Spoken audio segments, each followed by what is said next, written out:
What I observe unfolding in the systematic closure of diplomatic backchannels between Iran and Israel represents nothing less than the most dangerous phase of Middle Eastern crisis management, because when nations stop talking through intermediary diplomatic frameworks, they inevitably start communicating through military action and proxy warfare that operates beyond any control mechanisms or escalation management protocols that prevent regional conflicts from expanding into comprehensive warfare. The intelligence assessments I have reviewed indicate that Omani and Qatari mediation channels that have prevented direct Iran-Israel confrontation for years have been suspended within the past 48 hours, while Israeli Security Cabinet discussions regarding preemptive defense doctrine and Iranian Revolutionary Guard escalation signals suggest both nations are preparing for direct military confrontation rather than continued proxy warfare and diplomatic management. What makes this diplomatic silence particularly ominous is that it represents systematic abandonment of the communication frameworks that have enabled both Iranian and Israeli leadership to coordinate escalation limits,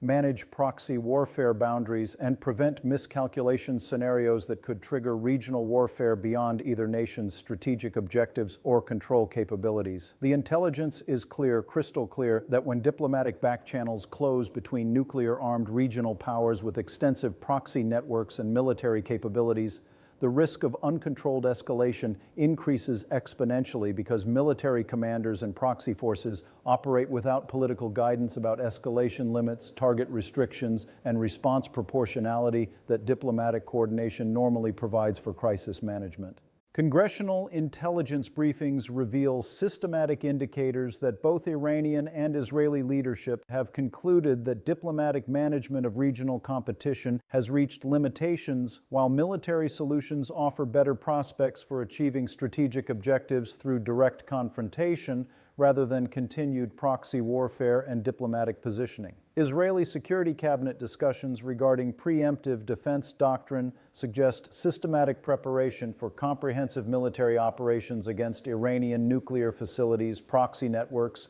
and regional military infrastructure, while Iranian Revolutionary Guard escalation through increased proxy coordination and direct threat messaging indicates preparation for multi-front warfare against Israeli targets and regional allies simultaneously. I think what we need to understand about the broader implications of diplomatic channel closure is that it eliminates the communication mechanisms that prevent regional crises from escalating beyond intended limitations, while creating systematic risks that military actions and proxy operations will be interpreted as preparation for comprehensive warfare rather than limited political messaging or tactical positioning. Intelligence assessments indicate that previous Iranian-Israeli conflicts operated within diplomatic frameworks that enabled both sides to signal escalation limits, communicate strategic intentions, and coordinate de-escalation timing through Omani and Qatari intermediaries who maintained contact with both governments throughout crisis periods.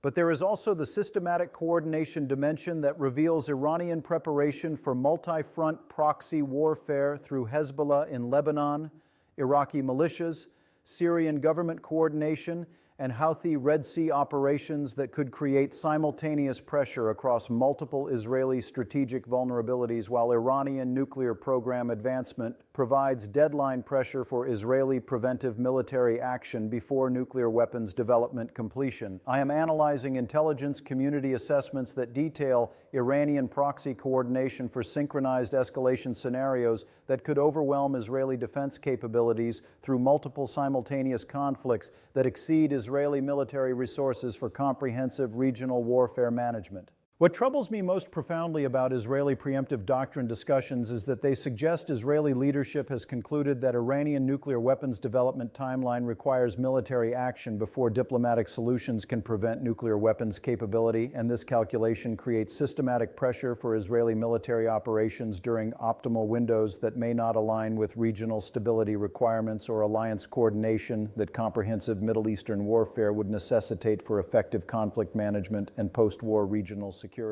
The Iranian Revolutionary Guard escalation messaging reveals systematic preparation for asymmetric warfare that leverages Iranian advantages in proxy networks, missile capabilities, and regional positioning while compensating for Iranian disadvantages in conventional military capabilities through distributed warfare that operates across multiple theaters simultaneously. Iranian strategy appears focused on creating comprehensive regional conflict that exceeds Israeli capability for simultaneous multi-front warfare while deterring American military intervention through escalation risks that threaten global energy supplies and regional stability beyond American tolerance for sustained military engagement. Congressional oversight of regional intelligence collection reveals systematic gaps in American capabilities for monitoring Iranian-Israeli escalation indicators, while diplomatic channel closures prevent adequate warning about timing, scope, and escalation trajectories that direct Iranian-Israeli warfare could follow without diplomatic communication frameworks that enable crisis management and escalation control. American intelligence agencies face systematic challenges in assessing Iranian nuclear timeline, Israeli military planning, and proxy coordination activities,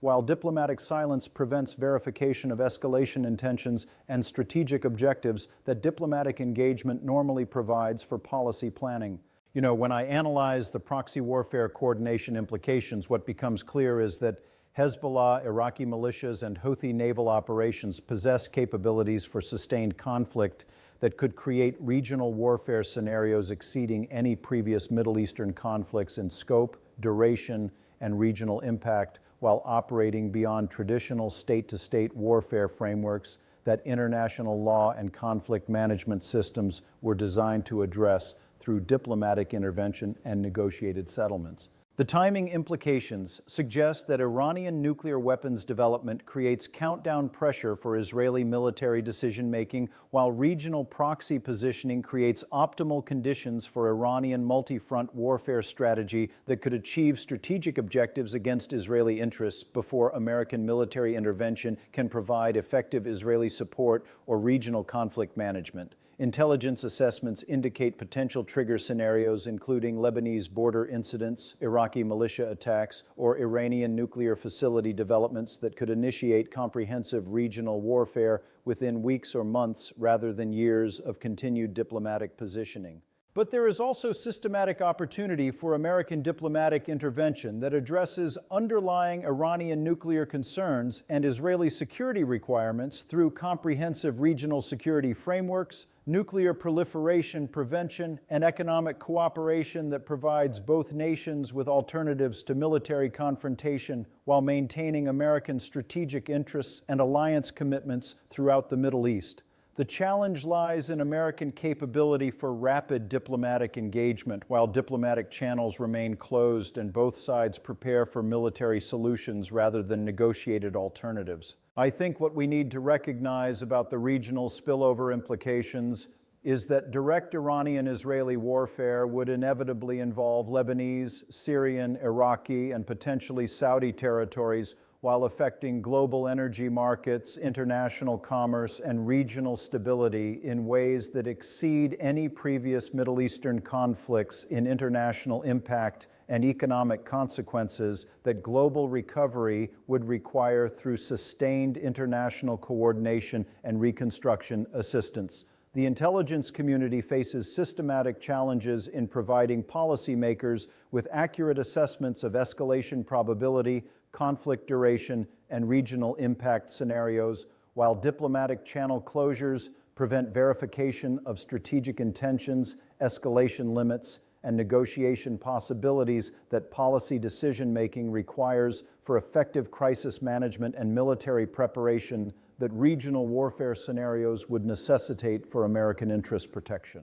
Congressional intelligence oversight reveals systematic coordination gaps between American Middle Eastern policy, regional alliance management, and military preparation for potential Iranian-Israeli warfare that could require immediate American military involvement, humanitarian assistance, and post-conflict regional security management that exceed current policy frameworks and military positioning throughout the region. What makes this silent escalation particularly dangerous for American interests is that it operates beyond traditional diplomatic warning systems and alliance consultation frameworks while creating systematic risks that American military forces and regional allies could become involved in comprehensive Middle Eastern warfare without adequate preparation, strategic coordination, or clear objectives for American military engagement and post-conflict regional management. The nuclear proliferation implications include systematic risks that Iranian-Israeli warfare could accelerate Iranian nuclear weapons development while creating regional instability that prevents effective international monitoring and non-proliferation enforcement during conflict scenarios that exceed international institutional capabilities for nuclear facility security and proliferation prevention throughout the Middle East. Regional alliance coordination faces systematic challenges because different American allies have varying threat assessments, military capabilities, and political constraints regarding Iranian-Israeli conflict involvement, while comprehensive regional warfare would require unprecedented alliance coordination and military integration that current frameworks cannot provide through existing institutional mechanisms and strategic planning protocols. Recovery scenarios from direct Iranian-Israeli warfare require comprehensive regional reconstruction, governance stabilization, and economic rehabilitation that exceed international capabilities for post-conflict management, while regional instability and proxy warfare continuation would prevent effective reconstruction and democratic development that sustained regional security would require for long-term stability and American strategic interest protection.